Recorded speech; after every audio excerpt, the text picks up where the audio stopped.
Welcome to Cold Corner. I'm Metron. And I'm Inferna. And we got a double header to Yes, talk double about. feature. Blu-ray, When a Stranger Calls, and Happy Birthday to Me.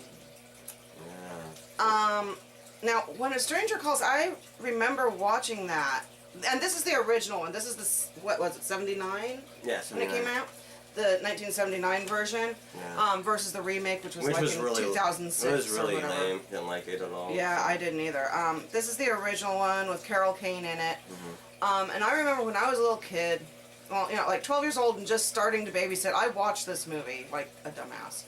And it actually did, like, not freak me out per se, but unhinge me a little bit just because I was staying and watching kids all freaking night long while their parents were gone and stuff. And I mean, I literally was watching them all night. Like, I would watch them till like 6, 7 in the morning. And you know, I was like 12 years old, and this came out, and it's like, have you checked the children? And I'm like, oh yeah, that's just what I need to have happen. Yeah, I'm sure. Like, oh, you get that in your mind, you know, when you're over there babysitting. It's yeah, like, I mean, you know, it didn't like stop me from babysitting. It didn't freak me out, but you know, did it make you want to go check the children? No, if I figured if I ever got a call saying, have you checked the children, I'd be bailed out of there by then, and it's like, children are on their own, man, forget about it. Yeah. Which is messed up, I know, but, you know, if she had checked the children, she would have been dead. Phone calls while you were there? No. Okay. No. That would have been kind of cool if something actually did. No, but I had a friend who, she was babysitting, and the uncle came over, and he tried to slit his throat in the bathroom while she was there babysitting. Wow. Well, he did slit his throat, but he didn't kill himself. He hurt himself. Yeah, and so that freaked her out. She didn't want to babysit anymore. Yeah, I bet.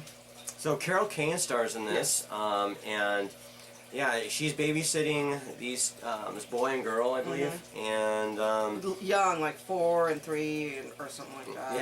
Yeah, this psycho is calling her. And the kids were already in bed when she got there, so you never have seen the kids. She never checked on the kids because the parents were like, "Oh, let them sleep, don't wake them up." So, you know.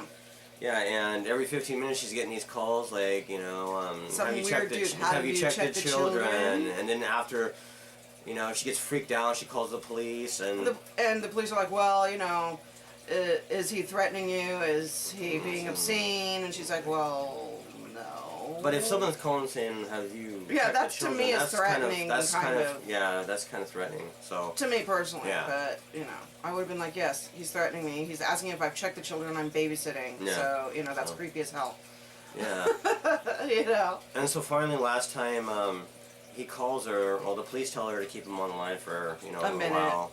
And which would actually in real life. And he's talking about you know, he wants to bathe in her blood or something. Yeah, so weird. And they trace the call, and it's coming from the house. Yeah, so he's up in the top room or so. With the kids are hanging out there, and he's been calling her from the place. You know, so that's messed up. But then it goes to 7 years later, and she's of course grown up and stuff, and.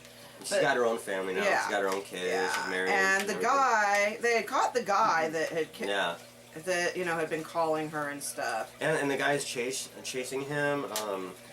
What's his name?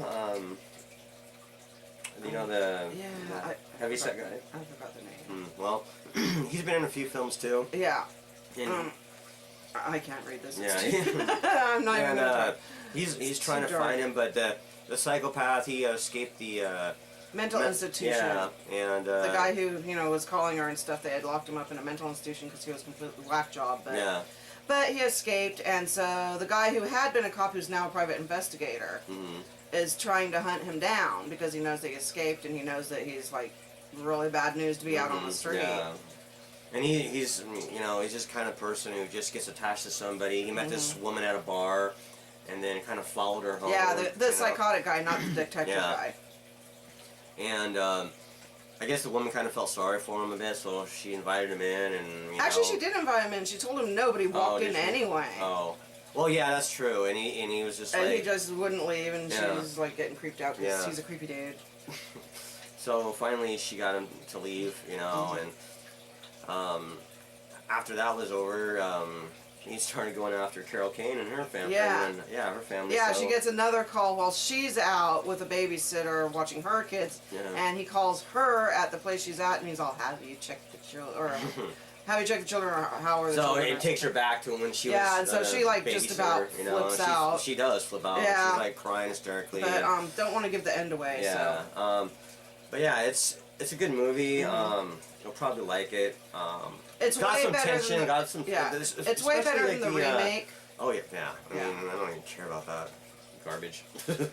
But it's got a lot of tension, especially in the opening. You know, with you know, the guy up there. You know, potentially going to kill her or something. And has he killed the kids, or what's going on with them? You know, it's just so yeah, some good tension there, suspense. So I'm gonna give this crazy color or wacko jacko stars out of, I'm gonna say like I'm gonna say 7.5 out of 10. 7.5. Yeah. I'll say 7. Okay. Because this one was pretty good, and like I said, I mean, it didn't like totally freak me out when I was a kid, but it made me sort of like, oh, I babysit. I hope I don't get any weird calls like that. No.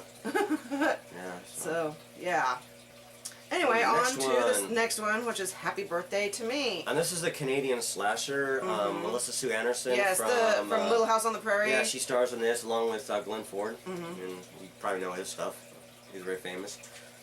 And she's going to this academy, and yeah, she's kind of disturbed a bit. You can tell that she's had some kind of trauma in her life, you know, family issues. But she's really happy because she's like now hanging out with like this group of kids that's like yeah, they're I kind don't know of if they're really the popular kids, but it's a group of kids she wanted to hang out with. Yeah, they're kind of the party crowd a bit, Yeah, you know.